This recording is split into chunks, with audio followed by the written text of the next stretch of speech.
Good morning all of you. Today we discuss second part of PN junction diode theory, क्योंकि first part पे हमने बहुत सारी PN junction diode के बारे में इंफॉर्मेशन कलेक्ट की थी। तो यहाँ पर हम थोड़ा सा उसके फॉर्मूले साइड पे जाएंगे, जिसका डेरिवेशन इतना रिक्वायरमेंट नहीं रहता, लेकिन फॉर्मूले जो होते हैं वो बाय हार्ट होने चाहिए, क्योंकि एज इट इज क्वेश्चन में पूछा जाता है। तो फॉर्मूले बेस्ड क्वेश्चन आते हैं, आप क्वेश्चन पुट ऑन करिए और आंसर आप इजिली फाइंड आउट कर सकते हैं। ठीक है, तो यहाँ पर देखिए अगेन मैंने पीएन डायोड फॉर्म किया है, बनाया है यहाँ पर।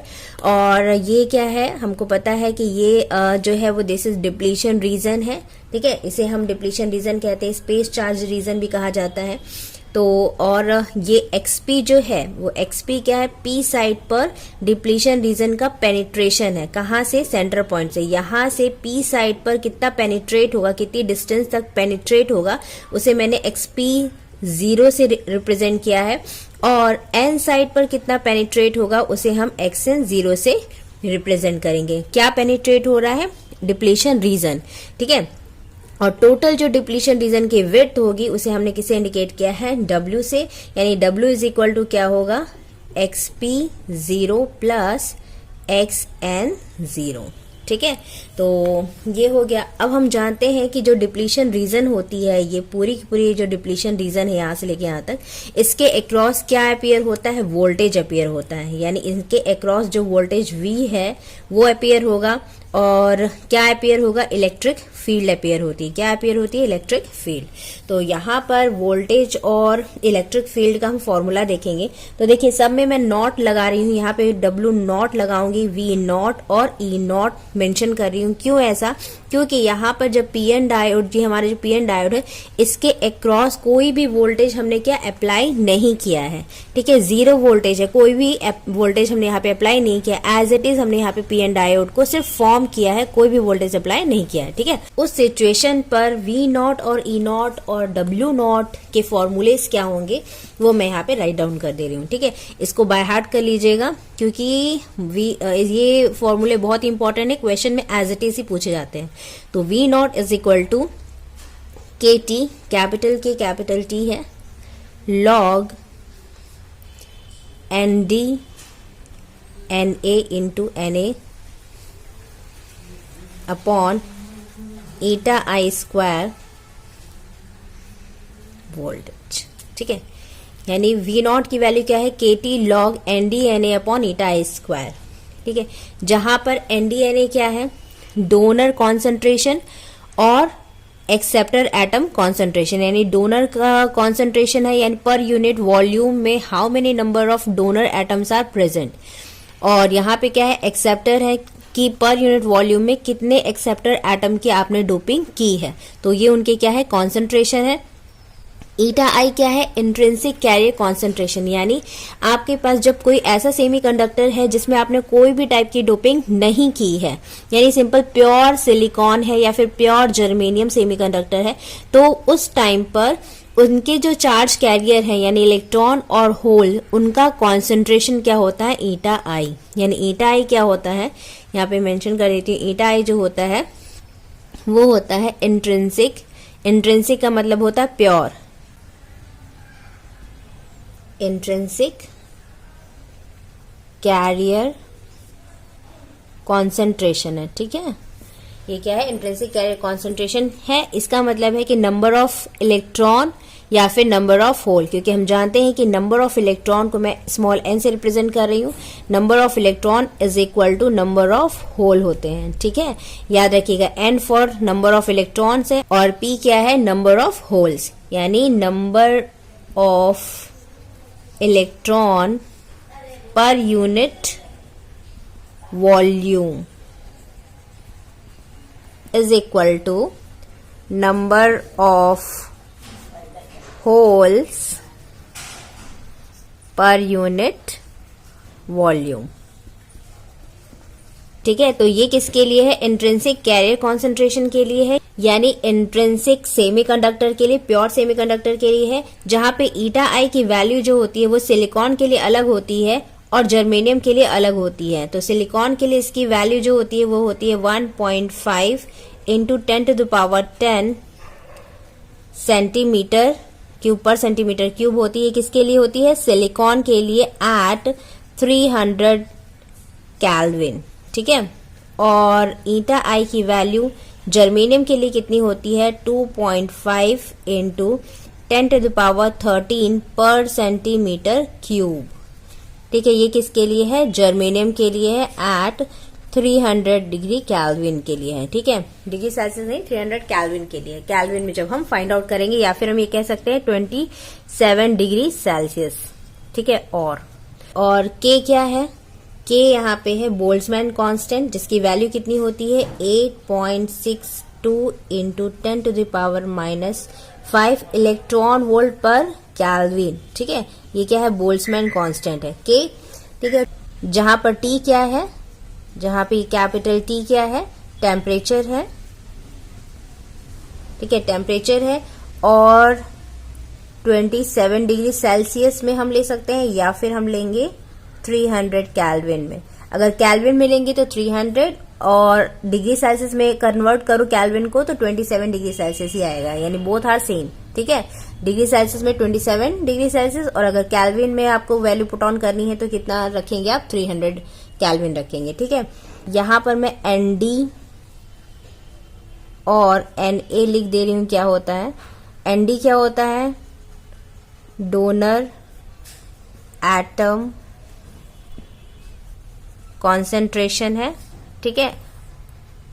और Na क्या है, एक्सेप्टर एटम कॉन्सेंट्रेशन, ठीक है। तो ये हो गया V0 का फॉर्मूला, ठीक है। V0 वो वोल्टेज है जो बैरियर के अक्रॉस अपीयर होता है जब हमने डायोड को कोई भी वोल्टेज सोर्स अप्लाई नहीं किया है। तो उस सिचुएशन पर डिप्लीशन रीजन के अक्रॉस जो वोल्टेज अपीयर होता है उसका फॉर्मूला ये है, ठीक है। नेक्स्ट हम क्या फाइंड करते हैं, E0 इलेक्ट्रिक फील्ड।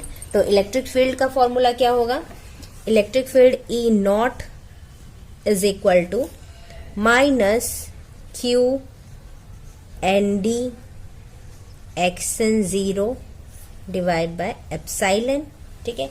या फिर minus Q NA xp0 epsilon, ठीक है।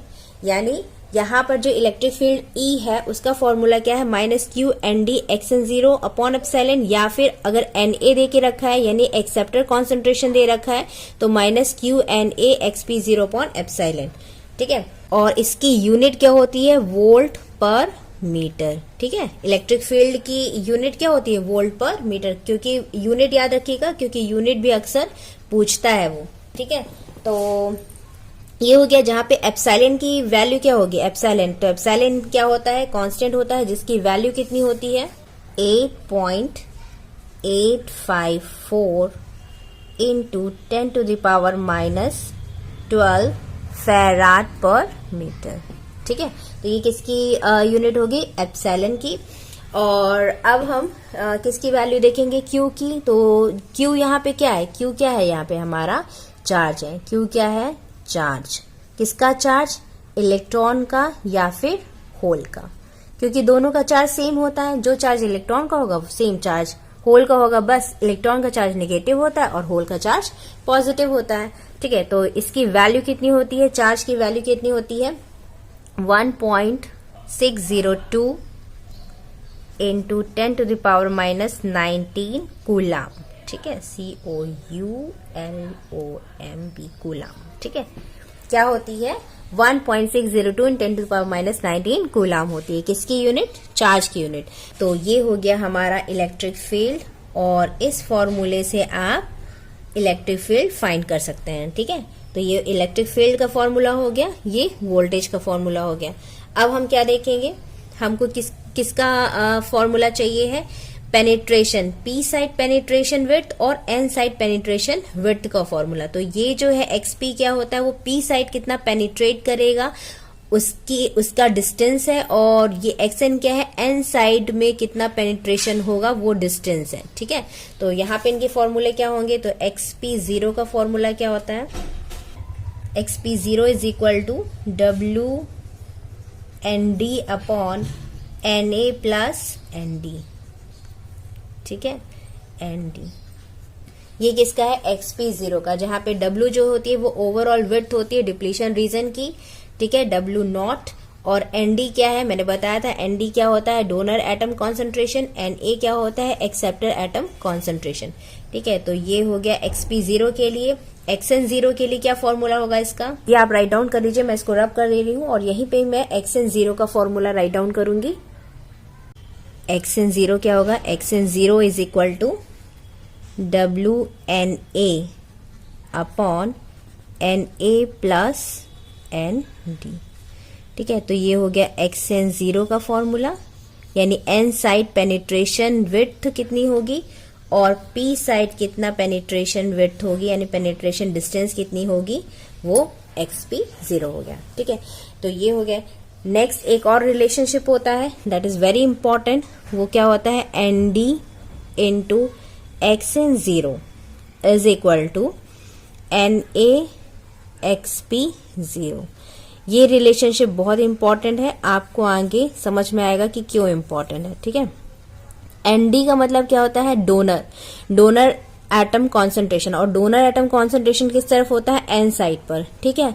और यानी N साइड पर कितना डोनर एटम कॉन्सेंट्रेशन है इनटू उसका depletion width XN0 is equal to P side में कितना एक्सेप्टर एटम कॉन्सेंट्रेशन है इनटू XP0।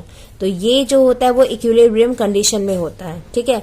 अगर इसकी वैल्यू ज्यादा होगी तो इसकी वैल्यू कम होगी, अगर इसकी वैल्यू ज्यादा है तो इसकी वैल्यू कम होगी। और ये जो इक्वेशन होता है वो इक्विलिब्रियम इक्वेशन होता है। W0 इज इक्वल टू क्या होगा, XP0 प्लस XN0, ठीक है।